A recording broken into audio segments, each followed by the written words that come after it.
Thank you for listening to the Allender Center podcast. I'm Dr. Dan Allender. And I'm Rachael Clinton Chen. We're fiercely committed to providing hope and healing to a fragmented world. And restoration for the heart. Thank you for joining us. Let's get this conversation started.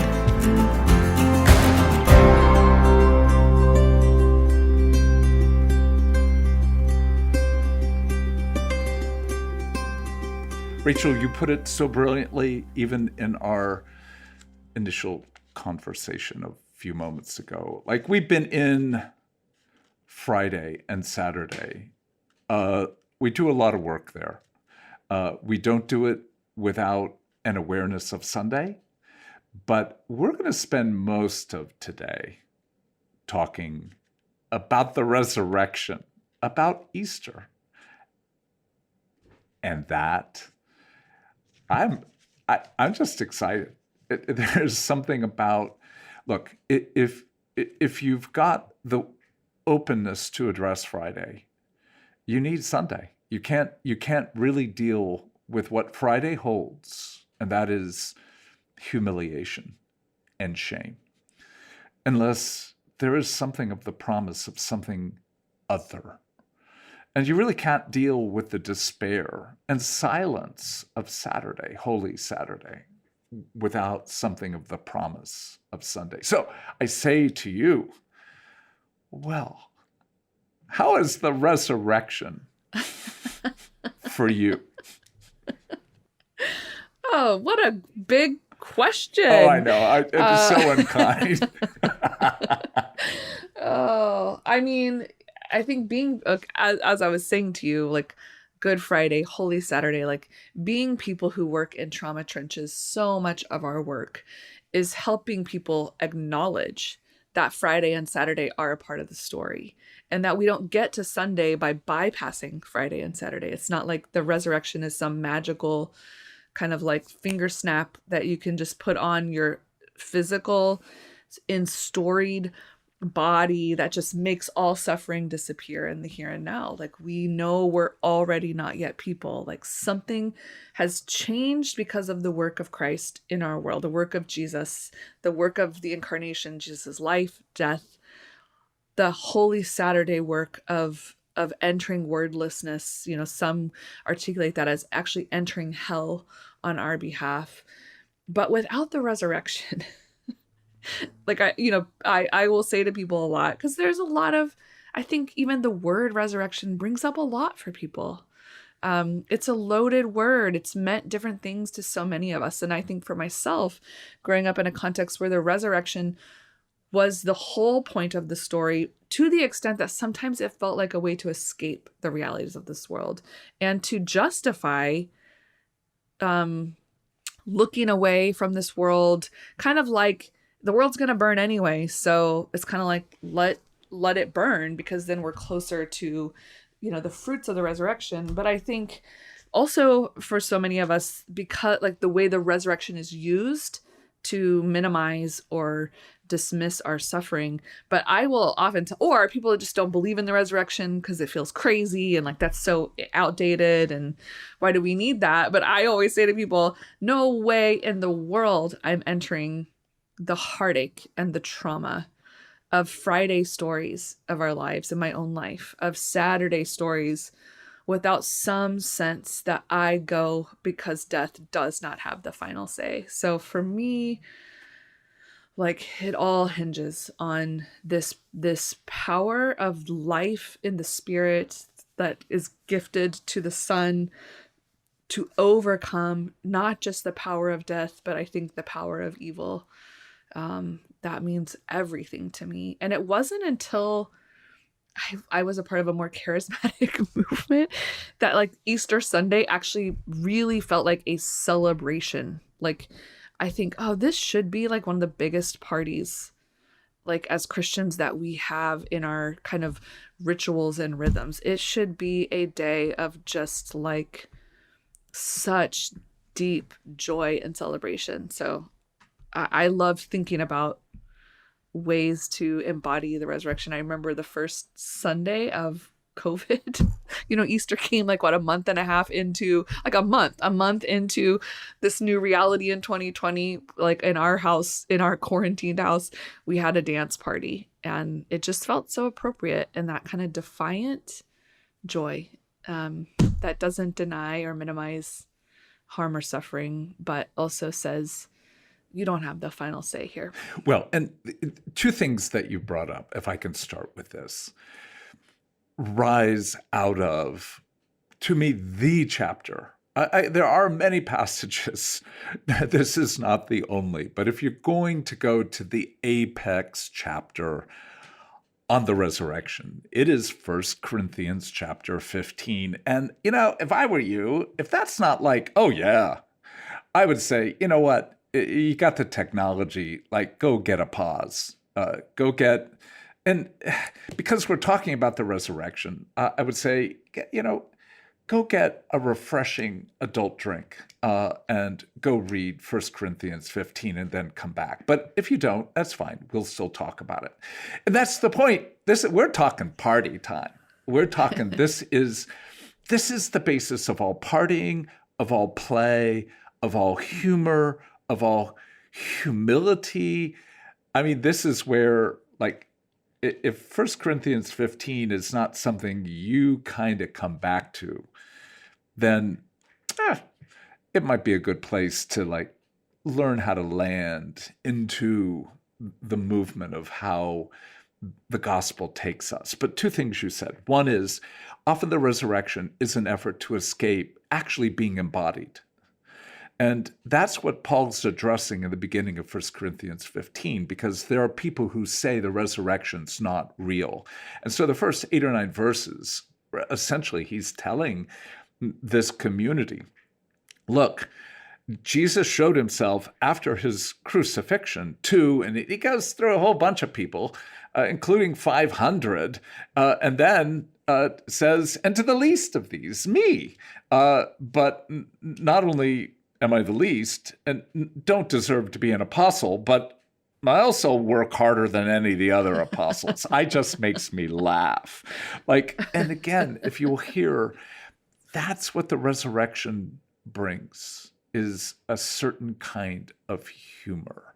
But back to, when you don't take the body seriously, the resurrection doesn't mean much. And which is, again, though we're not going to spend much time on Friday and Saturday, like, you can't engage the body unless you step into the moments of your own humiliation. Like, you must be in Friday to be in Sunday, and to know what your body feels like when you want to be invisible, when you want to be erased, when you don't want to be in your body, because shame is that phenomena that erases our face, that brings us to a point where we despise what our body holds. And then if you add Saturday of despair, of you're in between humiliation and what the resurrection may bring, which is utter wordless despair where there is nothing more to be said. If that kind of loss, so we're talking about two core realities of being in the body. If you're in the body, you know shame, you know grief. And those are the bases that, as you enter your own story, the question is there hope? And what the resurrection brings is promise and power, that we actually can be in our bodies and know that shame is not final, nor is despair. And if that's the case, your second comment of death doesn't get the final word, nor does shame, nor does despair. Oh, it's real. It just doesn't get the final word, because Sunday gets the final word. So as we step into this, I'm just curious what you are bringing to this current Easter. I'm not going to lie. I come to this particular Easter almost, I would imagine many people feel this way with all that's going on in the world, because I think another reality of, like, what Paul's saying in this text is, not only our bodies matter, but something of this physical world we live in, and our relationships, and creation and this, it matters. It's not like it's insignificant until this one day when we kind of have this new eternity. It's all a part of it. And so I come to this Easter weekend like exhausted, like so tired. And I think feeling so much of that sense of futility that is constantly in our faces. Like, it's just been a season, for the past couple of years. And I think this is probably true of just our larger world. Like, we've used this language. We are in a very apocalyptic time where they're just meaning like revelation of what is most true of like our hearts, our systems, our core values, like what's true of the world and what's true of systems of power and where they're fused with religion. And so it's this time where there's just a lot of gravity and weightiness. I mean, there's multiple wars playing out in the world, multiple atrocities, and it can feel almost like, does anything we do matter?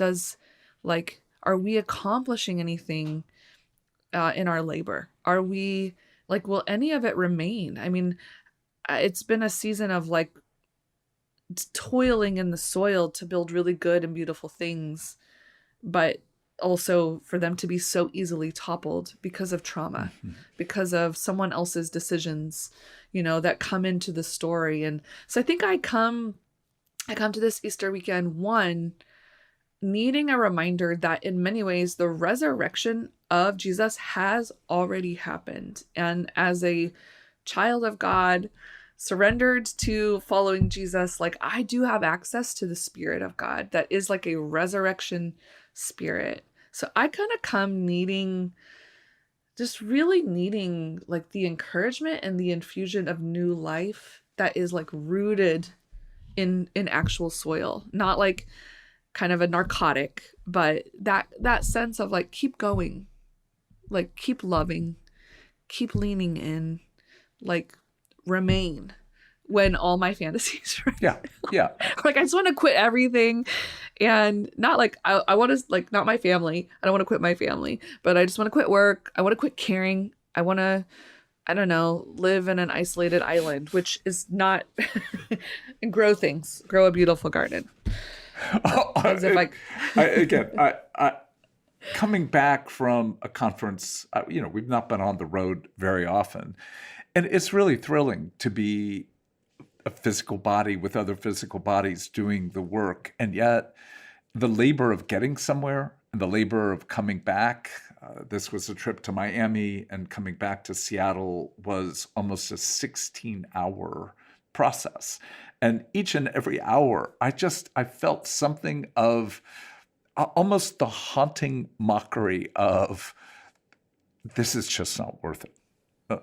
There's so, I'm not even talking the benefit to me. I'm just saying, what good?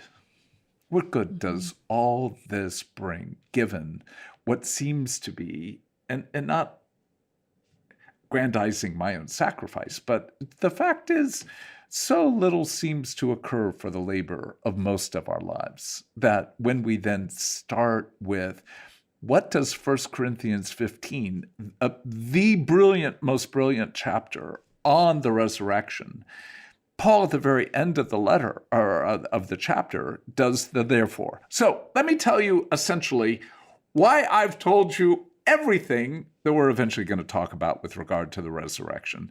Let me tell you why I'm telling you. And it boils it down to, so that you know that your labor in the Lord is not in vain. That's the last sentence. So for me, at least, this comes to say the small is the holy, the inconsequential that seems so mundane, so daily, so earthly, so much a matter of what we'll come to call humus, dirt, just the dirt of life. It's actually the soil where the potential of what the resurrection can bring literally has the opportunity to bring not just newness, but fruit that nourishes, that brings life. So as we at least address the fact that the resurrection so often gets trivialized as just the happy day we dress up and particularly go to church for those who tend not to be ecclesially oriented. It's the high holiday along with Christmas. Bottom line, it's the play and the party of God, and that I hope we can underscore. What's happening for us in the power of the resurrection, and the word I just used of humus. This is where the gospel is dirty. Friday is dirty. Saturday is dirty. It's in the dirt. It is not above it. It is, in some sense, in the soil and mud of life. And yet, the framework that Paul brings is one of mockery or humor. And that is, "Oh, death, where is your sting?" I think it's one of the most powerful phrases that so often the Spirit brings back to me. Meaning, you need to mock evil here.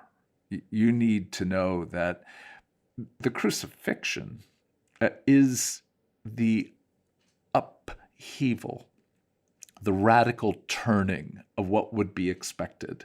In this humiliation, there is actually a humiliation, but not of God, not of Jesus, ultimately of evil itself. It did not understand that somehow in the crucifixion, its power over the universe was radically changed.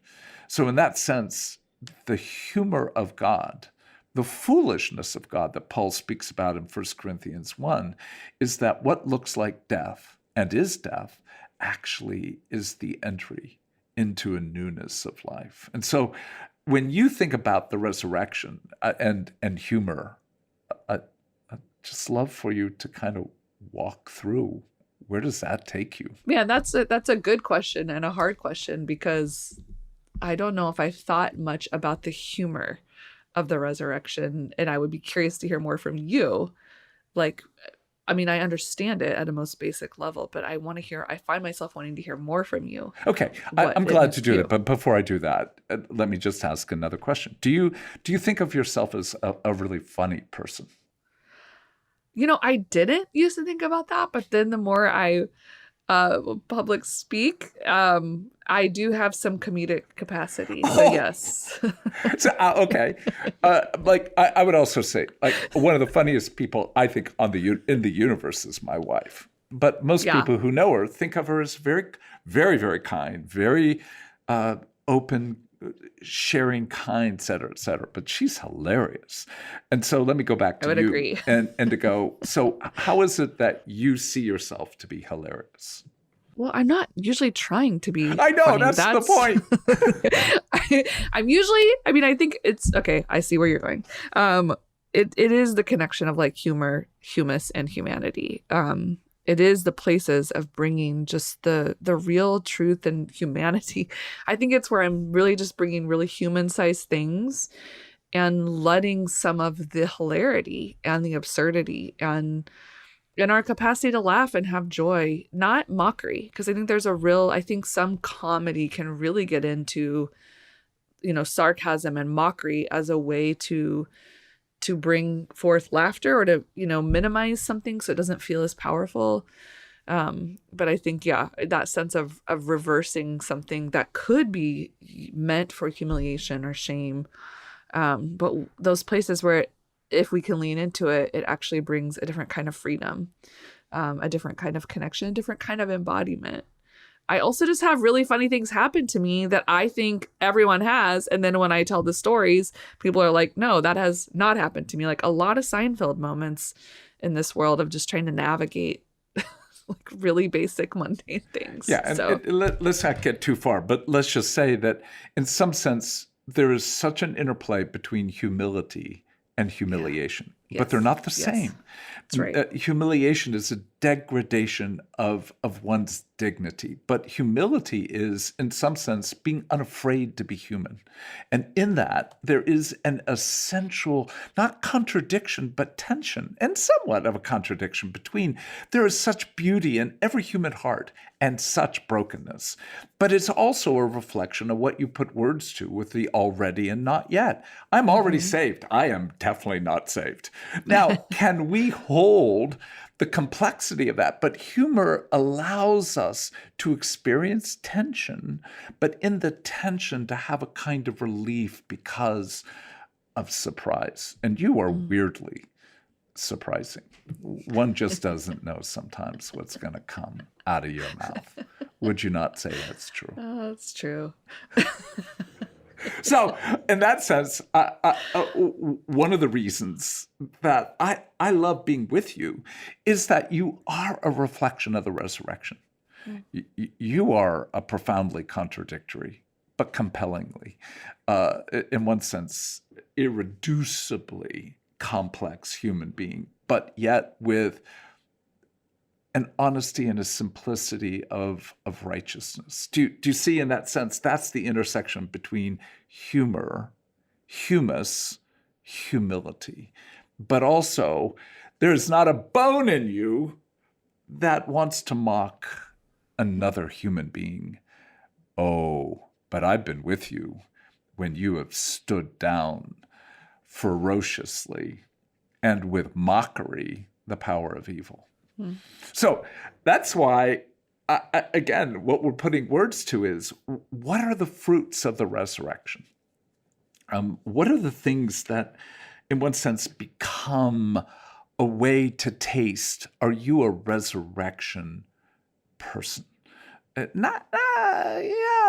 Whatever, if you believe. I'm all for it.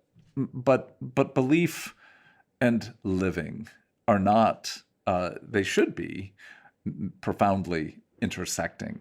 But it seems like there are many who believe where you go, oh, I don't see that humus, and I don't see that humility, nor do I see that humor. I mean, for me, if we can't laugh, we can't work. If we can't weep, Friday. If we can't be in some sense of despair together, but the ability to weep and the ability to bear despair has to have that kind of, and where's your sting? Because you don't get the final word.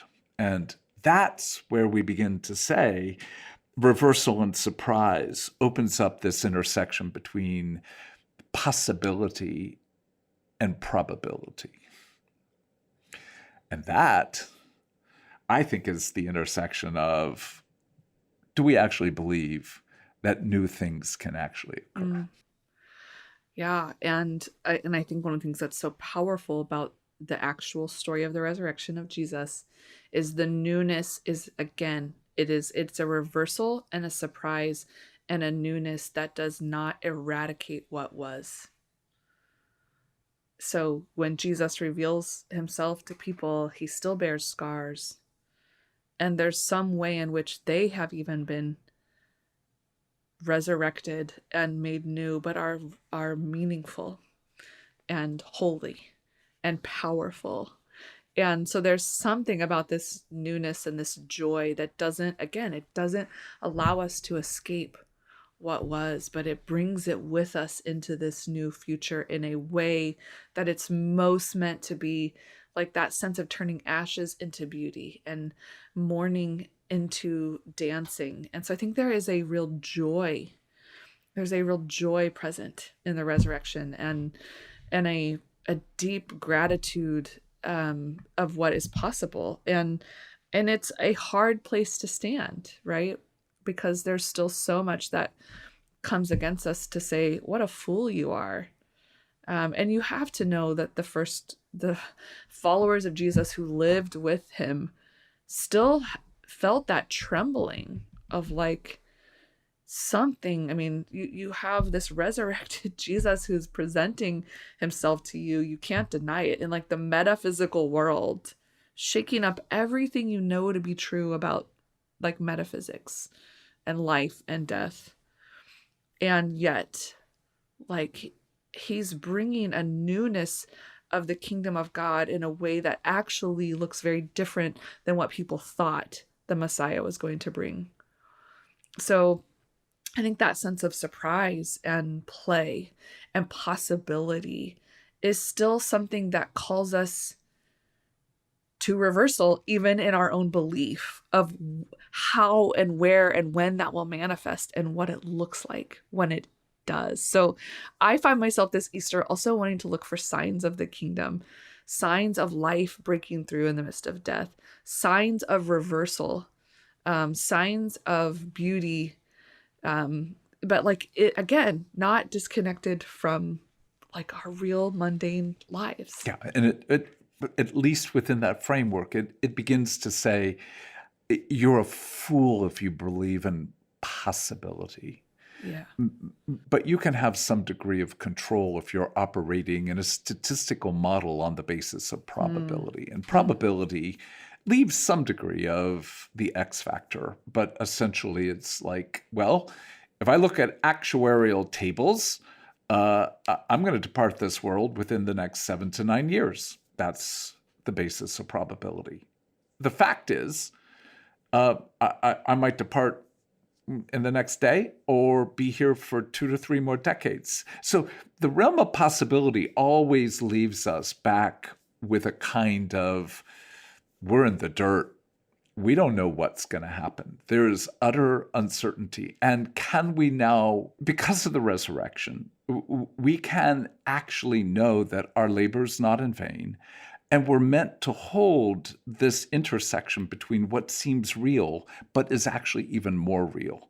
And what is more real than what the Shadowlands seem to indicate on the basis of probability is that the kingdom of God is, in one sense, playfully going to intrude to the degree you want to bring goodness to this earth. So when we pray the Lord's Prayer, That's right, on earth as it is in heaven, that's a frame of resurrection, anticipation, but also how do we want to play today with the reality we get to mock death, but we also get to be in the dirt on behalf of one another, to literally, now we go back to that metaphor, to grow a goodness on behalf of others and ourselves. So I'm curious, in light of these things, like what does an Easter Sunday look like for you and Becky? And how do some of these like realities we're talking about get to be like tangibly marked or remembered or anticipated? Or do they? Like, is it more of a unfolding over time? Well, here's part of the heartbreak of COVID is that it hasn't been as it was. And so finding new ways in an isolated way. Yeah. But for us, Easter was often the time that we would have some of our dearest friends who like labor together, love together, celebrate together, are there, in illness, but they're in birthdays and parties, etc., to gather for a really good meal. Oh my gosh. I think of Easter as the time where we eat well that day more than I think any other day, because again, this is a feast day. And then it isn't like we're stand-up comics, but we know one another's funny stories. And maybe it's just my age, but like I could almost do my friends' stories and in some cases actually be more humorous than they.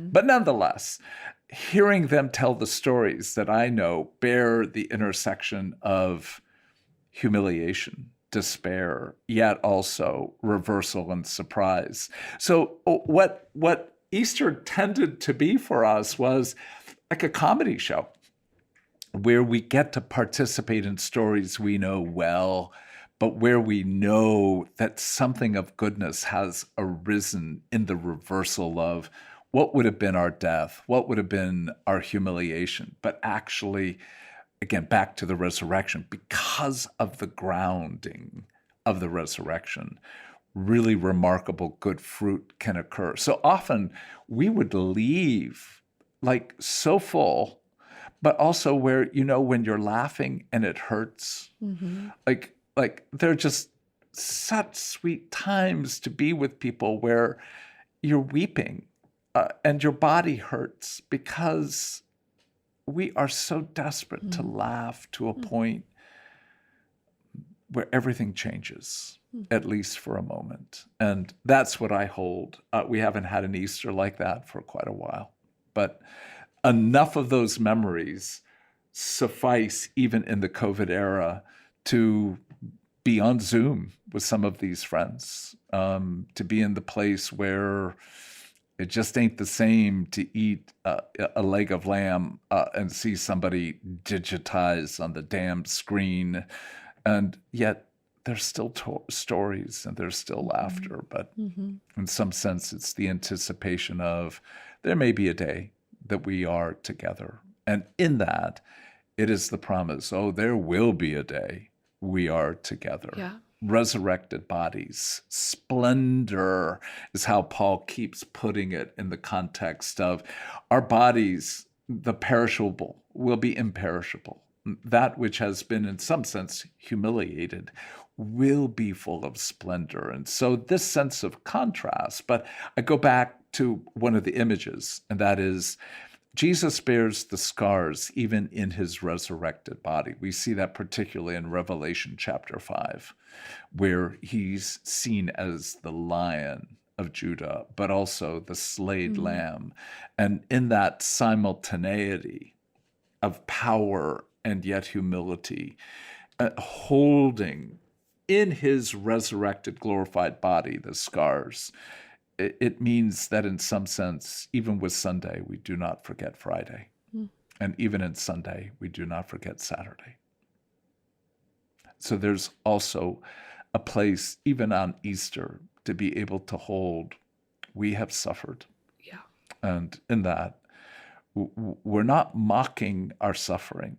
We're mocking that evil wanted our suffering to take away any sense that our lives matter.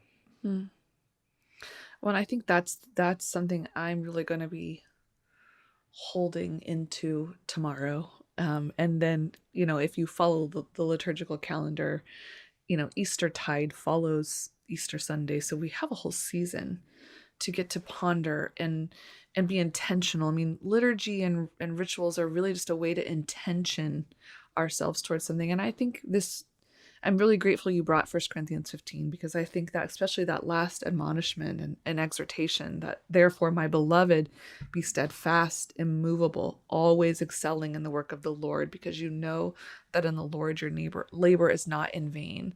I think that's something I'm going to be pondering, even when I think about what will it be when we're not in the already not yet, but the new heaven and the new earth. And again, not without the full complexity of our humanity and our stories and what we've built. There's something for me that actually feels really encouraging, that like our labor is not in vain. And it actually makes me curious, not only for my own body, but for our world, for our communities, for the places where we feel powerless to change oppressive structures. Like, what will remain that has been labored for, even if so much of our history feels like a reenactment that has the power to destroy. So there's something about the tying of the resurrection to our good bodies, our capacity to love, our capacity to be with those who are in grief and joy simultaneously, which is so much what we're called to. And I think it is like, this is challenging me to have a different kind of imagination in this season. It doesn't feel like a band-aid or, like it fixes everything. It reminds me to hold fast. Like, I think that language of be steadfast, to not I do feel like it's been a season of feeling really discouraged and like it does, yeah, like that sense of like the futility, like it doesn't matter, like you can build really beautiful things and they'll just keep getting torn down, and Mhm. to just stay steadfast and say no, our labor is not in vain. Yes. And I don't exactly know the mystery of all that that means, but I do believe in the power of the resurrection and the hope of the resurrection and the play and possibility and dreaming of the resurrection. Well, and again, not to tire our audience, but the book of Corinthians is a really heartbreaking book in that Paul, right from the very beginning of chapter 1, is addressing the fact that the church is rife, like freaking wildly rife with messes that include division. You're of Cephas, you're of Paul, you're of Jesus, I mean, divisions are so severe, and they've got sexual violation, including incest in the church that's not being addressed. And spiritual gifts have created division. Eating food to idols has, it's like, it is a messy, when people say, oh, what the first century church would have been like. It's like, well, read the book of First Corinthians. Ain't nothing new. Their world or ours. Yet what it feels like is one of the last issues that Paul's addressing in Corinthians is the issue of how foolish we are. And he does that in the first chapter, that the foolishness of God is wiser than the wisdom of men. But in this chapter, he's coming back to the idea of foolishness, or as you see the word vanity. And at least in the Septuagint, the word he uses in Greek is the same word that's used endlessly in the book of Ecclesiastes. And so that question of, you can be wise, and what value does it have? You can be faithful, what value does it have? You can be consistent and good, what value does it have? Ecclesiastes is a brutal letter exposing essentially much of the absurdity of life. And so Paul is in some ways coming radically to a playful category of saying the resurrection is foolish. And in some ways, it's absurd. A dead man rises, prove it. And, he does a pretty good job in the first 10 verses. But nonetheless, as we come into this, if we don't address the fact that much of what we've done in the Allender Center just feels like, what good have we done? And we don't need, honestly, kind letters reminding us we've done good, because it's a deeper thing. But fine, I would love to have a letter, but it's not going to address that deep question. I mean, I remember at the very beginning of our work, we won't go into details, but in St. Louis, where we were doing our first narrative focus trauma care conference, at a lunch where we had all been, shall we say, beat to a pulp with regard to the futility of our labor. Do you remember the sermon you preached? I do, to some extent. Yeah, well, what did you say? Humorist. I don't really remember, other than I just felt like I was holding on to the small moments that were not small in significance, but in the face of the futility felt small, but so powerful to remind us that Jesus was doing a good work and that it was worth it to remain, even if, it didn't feel like it was going to radically revolutionize and bring the kind of healing our hearts most long for. Yeah.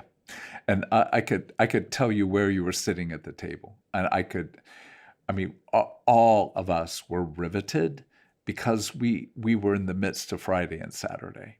And the presence of someone who's able to say, I don't minimize how deeply foolish all of this feels.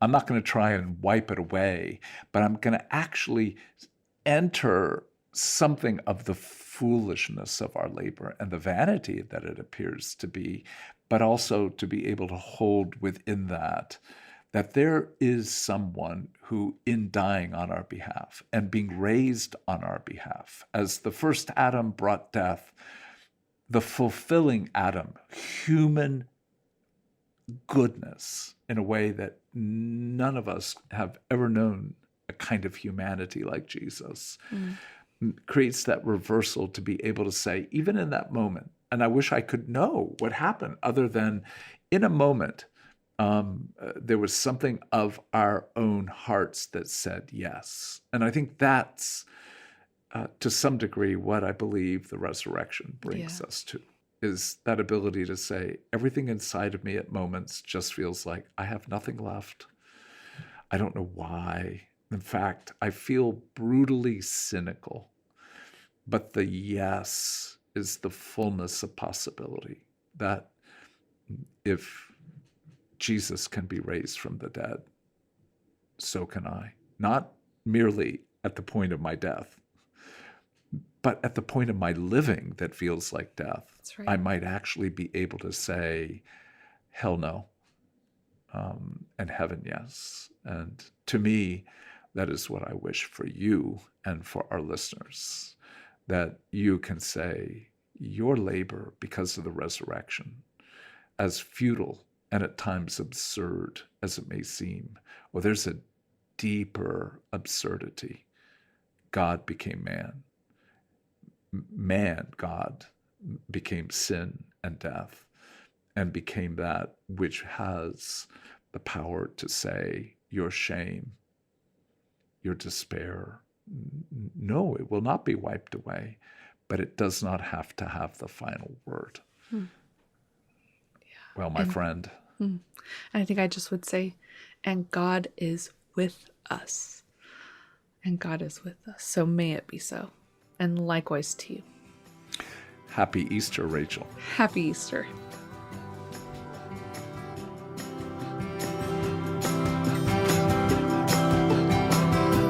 The Allender Center podcast is produced by the Seattle School of Theology and Psychology. If you'd like more information about the Allender Center, you can look at theallendercenter.org.